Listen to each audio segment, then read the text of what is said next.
اعوذ باللہ من الشیطان الرجیم بسم اللہ الرحمن الرحیم الحمد للہ الذی لا يبلغ مدحته القائلون والصلاة والسلام على شرف الانبیاء والمرسلین وعلى آلہ الطیبین الطاہرین اما بعد فقد قال اللہ تبارک وتعالی فی کتابہ الکریم وقولہ الحق بسم اللہ الرحمن الرحیم الف لام میم صدق اللہ العلی العظیم۔ السلام علیکم ورحمۃ اللہ وبرکاتہ۔ محترم ناظرین، محترم سامعین، ہم سورہ البقرہ کی تفسیر بیان کر رہے ہیں۔ کل کے درس میں ہم نے آیت نمبر 10 تک سورہ بقرہ کی تفسیر ہم نے پڑھی۔ آج کے درس کا آغاز آیت نمبر 11 سے ہوگا۔ ارشاد خداوندی ہے، بسم اللہ الرحمن الرحیم وَإِذَا قِيلَ لَهُمْ لَا تُفْسِدُوا فِي الْأَرْضِ قَالُوا إِنَّمَا نَحْنُ مُصْلِحُونَ۔ ہم نے یہ آخر کی جو آیات ہیں، آیت نمبر 8 سے، اس میں منافقین کی صفت بیان ہوئی تھی۔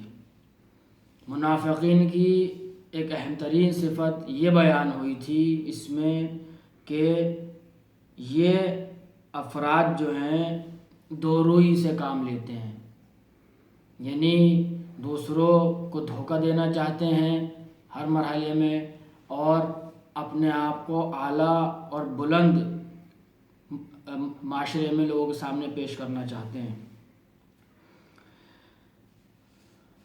آیت نمبر 11 میں ارشاد خداوندی ہے کہ جب ان افراد سے، یعنی یہ منافقین سے، ظاہراً تو ان لوگوں نے ایمان قبول کیا ہوا ہے، جیسا کہ ہم نے کل کے درس میں عرض کیا تھا، تو انہی افراد سے کہ جنہوں نے ظاہراً ایمان قبول کیا ہوا ہے لیکن ہیں منافقین، جب ان افراد سے یہ کہا جاتا ہے کہ لا تفسدوا فی الارض، زمین پر فتنہ و فساد برپا نہ کرو، تو اس کے جواب میں یہ افراد کیا کہتے ہیں؟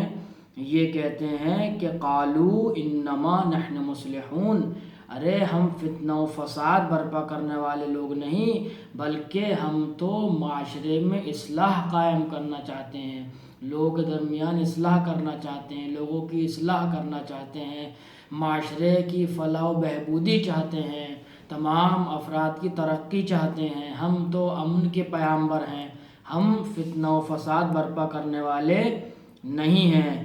تو دوسری صفت منافقین کی کیا ہے؟ یہ ہے کہ وہ افراد ظاہراً تو معاشرے میں یہ دکھاتے ہیں کہ ہم امن کے پیامبر ہیں، ہم اصلاح چاہتے ہیں، ہم انقلاب چاہتے ہیں، ہم دیندار ہیں، ہم کو سب کچھ معلوم ہے، دین، احکام، تمام چیزوں پر کیا ہے ہمارا احاطہ ہے، لیکن اصل میں کیا ہے؟ یہ لوگ معاشرے میں فتنہ برپا کرنا چاہتے ہیں، حق کے راستے پہ لوگوں کو لے جا کر معاشرے میں فتنہ برپا کرنا چاہتے ہیں، دکھاتے حق کا راستہ ہیں، اپنے آپ کو بھی حق پرست دکھاتے ہیں اور مصلح معاشرہ دکھاتے ہیں، لیکن در حقیقت قرآن ان کی صفت بیان کر رہا ہے کہ منافقین کی دوسری صفت یہ ہے کہ ظاہراً معاشرے میں اپنے آپ کو ہم ان کا پیامبر بیان کریں گے، لیکن فتنہ و فساد ان کی خوبی ہے، ان کی طینت، ان کی فطرت کیا ہے؟ فتنہ و فساد بن چکی ہے۔ یعنی یہ اگر ہمیں یہ پہچاننا ہے کہ واقعی ایمان کہاں ہے، مومنین کہاں ہیں اور منافقین کہاں ہیں، تو ان صفات کو ہم کیا ہے ملحوظ خاطر رکھیں، دھوکہ نہ کھائیں ان افراد سے کہ جو اسلام کا اور ایمان کا جامہ جو ہے پہنے ہوئے ہیں، ان میں تلاش کریں کہ واقعی ایمان کہاں پر ہے اور منافقین کہاں پر ہیں۔ ارشاد خداوندی ہے 12ویں آیت میں، الا انہم هم المفسدون ولکن لا یشعرون، خدا ارشاد فرما رہا ہے کہ جو نیتوں سے واقف ہے، وہاں لوگ دوسرے افراد کو تو دھوکہ دے سکتے ہیں کہہ کر کہ ہم ایمان لے کر آ گئے، نماز وغیرہ اور تمام چیزیں انجام دینا، لیکن اللہ کو کوئی دھوکہ نہیں دے سکتا۔ تو اللہ کہہ رہا ہے کہ آگاہ ہو جاؤ، ان افراد کے دھوکے میں نہ آؤ. انہم ہم المفسدون، یہی افراد فتنہ و فساد برپا کرتے ہیں، یہی افراد معاشرے میں تنگی پیدا کرتے ہیں، یہی افراد لوگوں کو حقیقت میں دین سے دور کر رہے ہیں، دین کا چہرہ دکھا کر لوگوں کو دین سے دور کر رہے ہیں. اس لیے بیداری کی بہت ضرورت ہے، بصیرت کی بہت ضرورت ہے. ہم لفظ بصیرت تو استعمال کرتے ہیں، لیکن ہم نے کبھی غور و فکر نہیں کیا کہ بصیرت کہتے کسے ہیں. اس لیے ایک مومن کو ایسا ہونا چاہیے کہ جو تشخیص دے سکے مومنین میں اور منافقین میں، جو واقعی دین کا درد رکھنے والے افراد ہیں، اور وہ افراد جو دین کے نام پر اپنے آپ کو معاشرے میں پیش کرنا چاہتے ہیں، اپنے آپ کو ترقی دینا چاہتے ہیں، اور اپنے اہل و عیال کو معاشرے میں کیا ہے بڑھاوا دینا چاہتے ہیں. قرآن کہہ رہا ہے الا انہم ہم المفسدون ولکن لا یشعرون، یہی افراد فتنہ و فساد برپا کرنے والے ہیں، ولکن لا یشعرون، ان لوگوں کو احساس بھی نہیں ہے اس بات کا کہ ہم کیا کر رہے ہیں، دین کے نام پر ہم کیا کھلواڑ کر رہے ہیں معاشرے میں اور سادہ لو افراد کے ساتھ. وَإِذَا قِيلَ لَهُمْ آمِنُوا، اور جب ان افراد سے کہا جائے کہ تم ایمان لے کر آؤ، واقعی ایمان لے کر آؤ، حقیقت میں ایمان لے کر آؤ. اگر تم ایمان اپنے آپ کو صاحب ایمان کہتے ہو تو ایماندار بنو، صاحب ایمان حقیقی بنو. ایمان کے جو تقاضے ہیں، اسلام کے جو تقاضے ہیں، دین کی جو ضروریات ہیں، ان کو اپناؤ حقیقی معنی میں. جب ان افراد سے کہا جائے تو یہ افراد کیا کہتے ہیں؟ وَإِذَا قِيلَ لَهُمْ آمِنُوا، جب ان افراد سے کہا جائے کہ ایمان لے کر آؤ، کما آمن الناس، جیسے کہ دیگر افراد واقعی میں ایمان لے کر آئے ہیں، تو یہ لوگ کیا کہتے ہیں جواب میں؟ قَالُوا أَنُؤْمِنُ كَمَا آمَنَ السُّفَهَاءُ، تو یہ افراد کہتے ہیں کیا ہم ان بیوقوف لوگوں کی طرح ایمان لے کر آئیں؟ کیا ہم ان بیوقوف لوگوں کی طرح حقیقی ایمان اختیار کر لیں اور معاشرے میں اپنی حیثیت کو کھو دیں؟ بھئی جب تک مکر و فریب نہ ہوگا ہم کیسے اپنے آپ کو معاشرے میں پیش کر سکیں گے؟ جب تک چال بازیاں نہ ہوں گی، جب تک ایک کی ٹوپی دوسرے کے سر پر نہیں جائے گی ادھر سے ادھر، ہم کیسے اپنے آپ کو پروان چڑھا پائیں گے معاشرے میں؟ ہم کیسے اپنے آپ کو پیش کر پائیں گے؟ ہم کیسے لوگوں کو دھوکہ دے پائیں گے؟ حضرت علی ابن ابی طالب علیہ السلام کی خدمت میں ایک شخص آیا اور اس نے کہا کہ مولا معاویہ تو آپ سے زیادہ ہوشیار ہے، معاویہ آپ سے زیادہ ہوشیار ہے. تو مولا ارشاد فرماتے ہیں کہ اگر مجھے اسلام کا خیال نہ ہوتا، اسلام حقیقی کا مجھے خیال نہ ہوتا، اگر دین میرے قدم نہ روکتا تو مجھ سے بڑا کوئی ہوشیار مکر و فریب کرنے والا پورے عرب میں نہ ہوتا. معاویہ کے پاس ہوشیاری نہیں ہے، معاویہ کے پاس عقل مندی نہیں ہے، نہج البلاغہ میں موجود ہے. معاویہ کیا ہے؟ معاویہ کے پاس ہے شیطنت. تو ہمیں یہ دیکھنے کی ضرورت ہے کہ عقل مندی، سمجھداری اور ہوشیاری کہاں پائی جاتی ہے اور شیطنت کہاں پائی جاتی ہے. وہ مومن ہی نہیں جو ان دو چیزوں کے بیچ میں کیا تشخیص نہ دے پائے کہ کہاں شیطنت ہو رہی ہے دین کی آڑ میں اور کہاں ایمان حقیقی پایا جاتا ہے، کہاں ہوشیاری اور عقل مندی پائی جاتی ہے دین کی روشنی میں، قرآن کی روشنی میں. تو دھوکہ نہ کھائیں، اپنے آپ کو مضبوط بنائیں ایمان کے اعتبار سے، معرفت بڑھائیں اپنی، تاکہ کبھی بھی کسی بھی زمانے میں کسی بھی معاشرے میں گروہ کے سامنے، فرد کے سامنے دھوکہ نہ کھائیں، بلکہ اس کو پرکھیں قرآنی آیات پر، احادیث معصومین علیہ السلام کی روشنی میں کہ یہ ایمان حقیقی رکھتا ہے، یہ منافقت پائی جاتی ہے، یہ اپنے آپ کو معاشرے میں پیش کرنا چاہتا ہے. صرف اس کا مقصد یہ ہے کہ دین کو استعمال کرے اپنے لیے، دین کو استعمال کرے اپنے مفادات کے لیے، دین کو استعمال کرے اپنی ذاتی نفسیات کے لیے. تو دین جو ہے کسی کی ذاتی مفاد کو پروان چڑھانے کے لیے نہیں آیا، بلکہ دین انسان کے وجود کو پروان چڑھانے کے لیے آیا ہے. دین انسان کی روحانیت کو پروان چڑھانے کے لیے آیا ہے، دین اسلام انسان کی معنویت کو پروان چڑھانے کے لیے آیا ہے، دین اسلام اس لیے آیا ہے کہ انسان قرآن کریم کے احکام پر عمل کر کے اپنے آپ کو پروان چڑھائے اور وہ ہدف جو اللہ نے انسان کے تخلیق کا قرار دیا ہے اس کو وہ حاصل کر سکے۔ تو لوگ کہتے ہیں کیا ہم ان بے وقوف لوگوں کی طرح ایمان لے کر آئیں؟ الا انہم هم السفہاء ولکن لا یعلمون، خداوند عالم کہہ رہا ہے کہ یہی لوگ احمق اور بے وقوف ہیں۔ جو افراد دیندار لوگوں کو بے وقوف سمجھیں، دیکھیے آج کا سماج کیا ہو چکا ہے، میرے پاس ٹائم نہیں ہے کہ میں ذرا اس پہ تبصرہ کر سکوں۔ آج کا سماج معاشرہ یہ ہو چکا ہے کہ جو سب سے زیادہ مکار ہوگا معاشرے میں وہ سب سے زیادہ ہوشیار سمجھا جائے گا۔ جو بیچارہ سب سے زیادہ دیندار ہے، دین نے اس کے قدم اور ہاتھ پاؤں باندھ رکھے ہیں مکاری سے، دھوکے بازی سے، چال بازی سے، اسے سماج کیا ہے، بے وقوف سمجھتا ہے۔ اما یہ تو بڑے سیدھے آدمی ہیں، ان کے بس کی کہاں بات ہے، یہ تو کہتے وہ سیدھا رہے ہیں لیکن مطلب کیا ہے ان کا کہ یہ بے وقوف آدمی ہے، انہیں دنیا سے کچھ نہیں مطلب۔ لیکن حقیقی معنی میں وہی دنیا دار ہے اور وہی دیندار ہے قرآن کی روشنی میں۔ قرآن کہہ رہا ہے کہ بے وقوف اور احمق وہ افراد نہیں ہیں کہ جو دین کو حقیقی معنی میں استعمال کرتے ہیں اور قدم قدم پر دیکھتے ہیں کہ دین ہمیں منع کر رہا ہے یا ہم سے کہہ رہا ہے انجام دینے کو، بلکہ احمق اور بے وقوف وہ لوگ ہیں جو دین کو اپنے ذاتی مفادات کے لیے استعمال کرتے ہیں اور یہ نہیں دیکھتے کہ ہمیں دین یہاں پر کیا کہہ رہا ہے۔ اگر ہمارا یہاں فائدہ ہے دین کو اس طرف موڑ دیں گے، اگر ہمارا نقصان ہے دین کو وہاں سے ہٹا دیں گے کہ بھئی دین یہاں منع کر رہا ہے، دین یہاں کہہ رہا ہے۔ جہاں خلاصہ یہ کہ جہاں فائدہ ہوگا وہاں دین ہوگا، جہاں فائدہ نہیں ہوگا وہاں دین نہیں ہوگا۔ تو قرآن کی روشنی بے وقوف وہ افراد ہیں جو دین کو استعمال کرتے ہیں اپنے ذاتی مفادات کے لیے، جو دین پر عمل کرتے ہیں، ان کے ہاتھ پاؤں دین نے باندھ رکھے ہیں گناہ کو انجام دینے سے، مکاری کرنے سے۔ قرآن کی نگاہ میں وہی لوگ حقیقی صاحبان ایمان ہیں۔ وَإِذَا لَقُوا الَّذِينَ آمَنُوا قَالُوا آمَنَّا وَإِذَا خَلَوْا إِلَىٰ شَيَاطِينِهِمْ قَالُوا إِنَّا مَعَكُمْ إِنَّمَا نَحْنُ مُسْتَهْزِئُونَ۔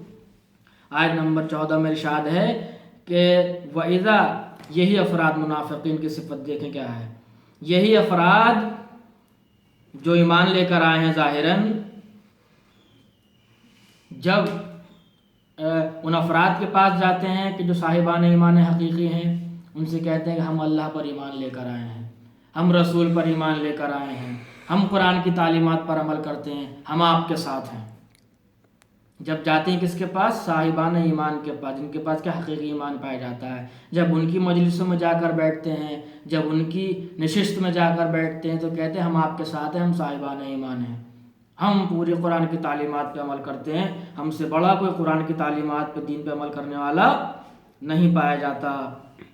وَإِذَا خَلَوْا إِلَىٰ شَيَاطِينِهِمْ، لیکن جب یہ افراد اپنی صنف کے لوگوں میں جاتے ہیں، اپنی طرح کے لوگوں میں جاتے ہیں، جن لوگوں نے کفر اختیار کیا ہوا ہے ان افراد کے پاس جاتے ہیں، تو کیا ہوتا ہے؟ وہاں کہتے ہیں کہ بھائی ارے ہم تو آپ کے ساتھ ہیں، ہم نے ایمان وغیرہ قبول نہیں کیا، کچھ بھی ہم نے ایمان قبول نہیں کیا، نہ ہم اللہ کو مانتے، نہ قرآن کو مانتے، نہ قرآن کی تعلیمات پہ عمل کرتے ہیں، ہم تو آپ کے ساتھ ہیں۔ تو منافقین کی یہی صفت ہوتی ہے، جہاں بیٹھتے ہیں ویسی بات کریں گے، جس کے پاس جائیں گے اس کے جیسی بات کریں گے، لیکن جو صاحبان ایمان حقیقی ہیں وہ حق کی بات کہیں گے جہاں بھی بیٹھیں گے، چاہے بھائی کے ساتھ ہوں، کسی کے بھی ساتھ ہوں، کسی کے بھی ساتھ ہوں، حق کی جو باتیں کہیں پر بھی ہوں، وطن میں ہوں، وطن سے باہر ہوں، مجلس میں ہوں، امراء کے درمیان ہوں یا فقراء کے درمیان ہوں، ثروت مند افراد کے درمیان ہوں یا غرباء کے درمیان ہوں، جہاں بھی وہ موجود ہوں گے جن کے پاس ایمان کی طاقت پائی جاتی ہے، جن کے پاس ایمانی قوت پائی جاتی ہے، وہ حق کی بات کہیں گے۔ یہ نہیں کہ اگر صاحبان ایمان کے پاس گئے تو ہم آپ کے ساتھ ہیں، اور کفار کے پاس گئے تو ہم آپ کے ساتھ ہیں۔ یہ منافقین کی صفت ہوتی ہے۔ تو یہاں پر کئی صفات بیان ہیں، ابھی میں اس کا جو ہے خلاصہ بیان کروں گا۔ آخری آیت آج کے درس کی. ہاں قالو، ایک بات اور یہ کہتے ہیں اس میں کہ قالو ان معکم انما نحن مستہزئون. ارے بھائی جب جاتے ہیں کفار کے پاس، ان سے کہتے ہیں بھائی ہم تو آپ کے ساتھ ہیں، ہم تو ان کے پاس ان کا مذاق اڑانے کے لیے جاتے ہیں. جو صاحبان ایمان ہیں ان کے پاس ہم ان کا مذاق اڑانے کے لیے جاتے ہیں، لیکن حقیقت میں ہم آپ کے ساتھ ہیں. تو اللہ کہہ رہا ہے کہ اللہ یستہزئ بہم، اگر تم، یہ منافقین سے خطاب ہے کہ اگر تم صاحبان ایمان کے پاس جا کر ان کا مذاق اڑاؤ گے تو میں تمہارا مذاق اڑاؤں گا اور تمہیں دنیا میں رسوا کر کے رکھ دوں گا. تم دنیا میں بھی رسوا ہوگے اور آخرت میں بھی رسوا ہو. منافقین کی کہیں کوئی وہ نہیں. دیکھیے منافقت ایک حد تک رہتی ہے لیکن کبھی نہ کبھی ضرور کھل جاتی ہے. تو اللہ کہہ رہا ہے تو یہ کھولتا کون ہے منافقت؟ منافقت ایک اندر کی چیز ہے، یعنی نیت میں شامل ہے. نہ میں جانتا ہوں کہ میں منافق ہوں، نہ آپ جانتے ہیں کہ کوئی اور منافق ہے. دونوں میں سے کسی کو کوئی نہیں جانتا کہ میں منافق ہوں یا آپ منافق ہیں.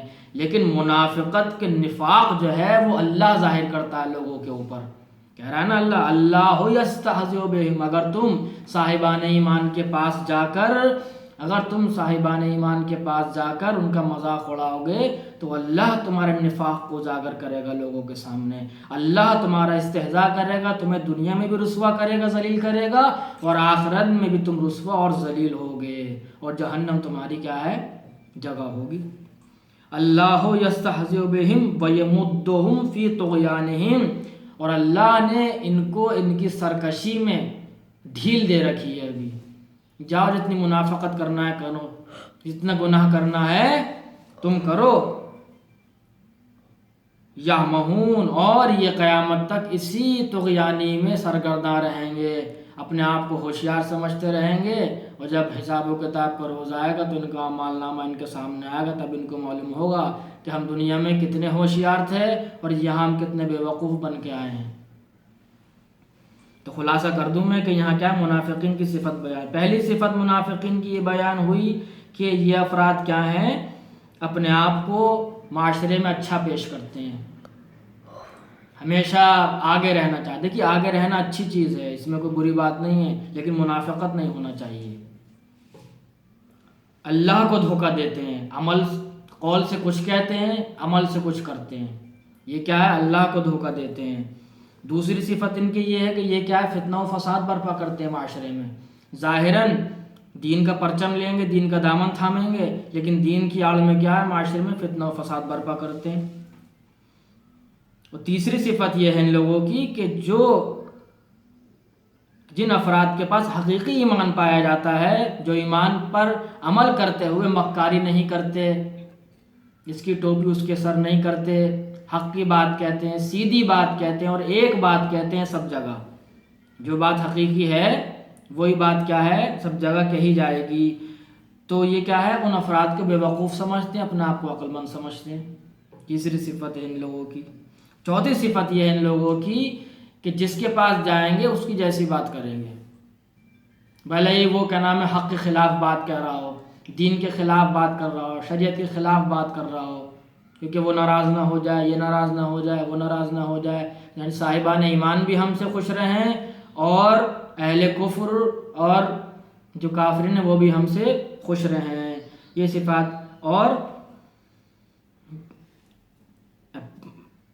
غالباً پانچویں صفت ان کی یہ ہے کہ یہ اہل ایمان کا، جن کے پاس حقیقی ایمان پایا جاتا ہے، ان کا مذاق اڑاتے ہیں. اور اللہ کہہ رہا ہے کہ ہم تمہارا مذاق اڑاتے ہیں. آج کا درس یہیں تک رہے گا، انشاءاللہ کل سے یہیں اس درس کا آغاز ہوگا. وآخر دعوانا الحمدللہ رب العالمین.